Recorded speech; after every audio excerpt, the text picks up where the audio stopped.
नमस्कार दोस्तों, यहाँ पर आप लोग देख सकते हैं मेरे पास 8 क्लास के छात्रों के लिए बिहार अर्धवार्षिक परीक्षा सामाजिक विज्ञान का एकदम ओरिजिनल क्वेश्चन पेपर है। आपको पता ही होगा, मैं जो भी बताता हूँ पूरा 100% रियल बताता हूँ। हमारे इस चैनल पर एक भी फेक वीडियो नहीं होगा, पूरा 100% रियल ही मैं बताता हूँ, ठीक है ना। तो आप लोग अच्छे तरीके से पूरा देख लीजिए और चैनल को सब्सक्राइब कर लीजिएगा नेक्स्ट पेपर के लिए, ठीक है ना। आप लोग ज़रूर सब्सक्राइब कर लीजिएगा, है ना।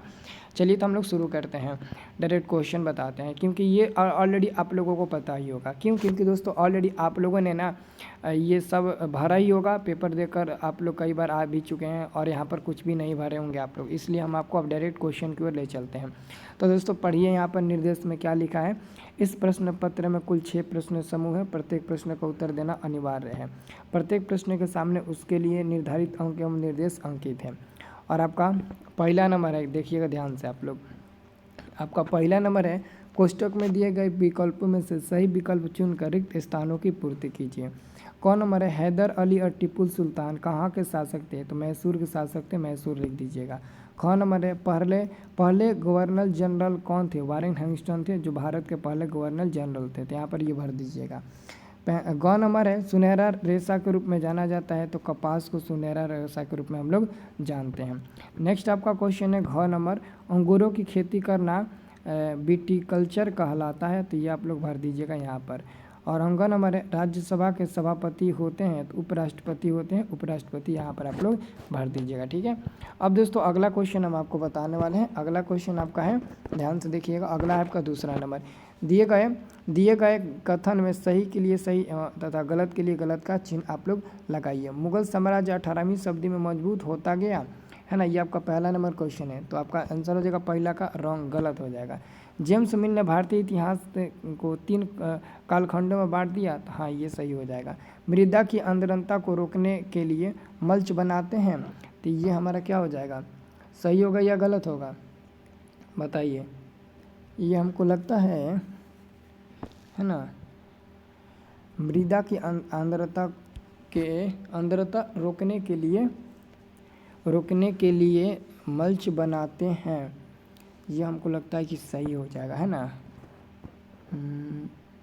हाँ तो इस पर सही लगाइएगा, ये सही हो जाएगा, हाँ सही है। अगला है घ नंबर, गंगा का मैदान अधिक आबादी वाला प्रदेश है, गंगा का, हाँ ये बिल्कुल सही हो जाएगा। और अगला है दोस्तों आपका अंक नंबर, ध्यान से देखिएगा, अंक नंबर आपका है, संविधान में उल्लेखित मौलिक अधिकारों की संख्या 10 है, तो इसका बिल्कुल सही जवाब क्या हो जाएगा, ये हमारा रॉन्ग हो जाएगा, ठीक है ना, 10 नहीं होते हैं, ठीक है।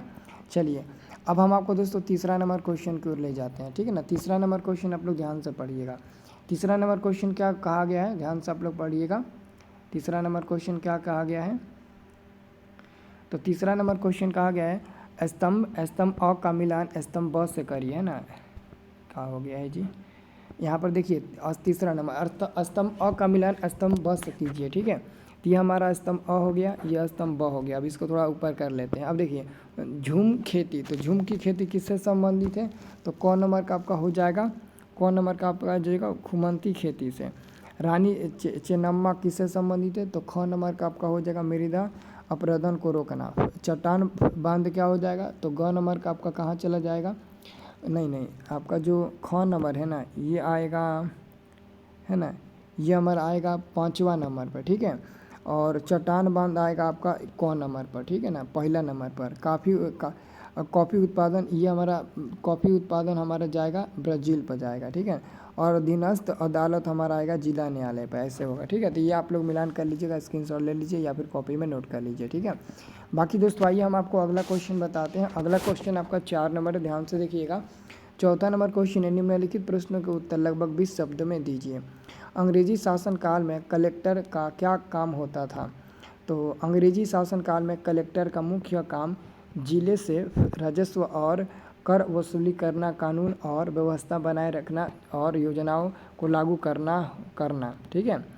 और अगला है महाभियोग किसे कहा जाता है। महाभियोग एक संवैधानिक प्रक्रिया है जिसका उपयोग संसद द्वारा राष्ट्रपति या न्यायालयों के उच्च कक्ष पदस्थ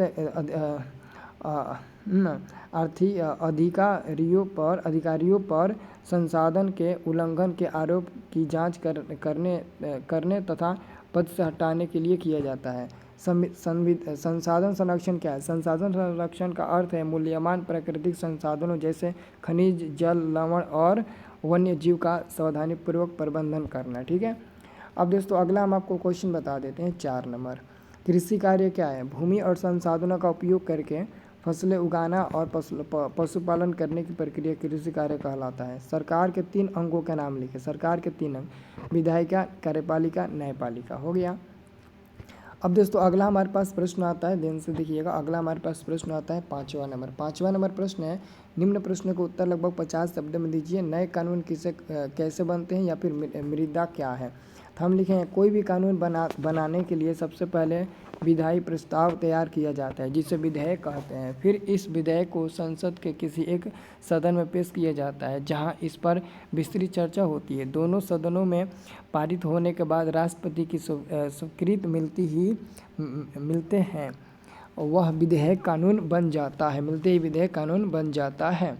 अब इसका दोस्तों अगला है ख नंबर पार्ट। किसान नील की खेती क्यों नहीं करना चाहते थे? या प्लासी की लड़ाई के क्या कारण थे? प्लासी के युद्ध के मुख्य कारण ब्रिटिश ईस्ट इंडिया कंपनी और बंगाल के नवाब सिराजुद्दौला के बीच टकराव थे, जिसमें कंपनी के व्यापारिक विशेषाधिकारों का दुरुपयोग, नवाब के अनुमति के बिना कलकत्ता की किलेबंदी, नवाब के शत्रुओं को शरण देना इत्यादि। ये हमारा हो जाएगा। अब दोस्तों अगला हमारा प्रश्न आता है 6ठा नंबर। 6ठा नंबर हमारा प्रश्न है, निम्न में से किसी एक प्रश्न का उत्तर सब शब्द में दीजिए। स्थायी बंदोबस्त क्या था? आधुनिक उद्योग का मेरुदंड इस्पात को क्यों कहा जाता है? तो स्थायी बंदोबस्त ब्रिटिश काल में 1793 ईस्वी में लॉर्ड कॉर्नवालिस द्वारा लागू की गई एक भू राजस्व प्रणाली थी, जिसमें उम्मीदवारों को भूमि का स्थायी मालिक माना गया था और उनमें से लगान वसूला जाता था जिसे कभी बदला नहीं जा सकता था। जमींदार किसान से लगान वसूली कर ईस्ट इंडिया कंपनी को देते थे और उसमें कुछ हिस्सा जमींदार अपने पास रखते थे। यह व्यवस्था मुख्य रूप से बंगाल, बिहार, उड़ीसा और बनारस जैसे क्षेत्रों में लागू की गई थी। ठीक है। तो ये आप लोग लिख दीजिएगा। उसके बाद आपका 50 नंबर का एग्ज़ाम ख़त्म। तो आप लोग कमेंट करके ज़रूर जाना थैंक्स सर, और चैनल को सब्सक्राइब भी कर दीजिए।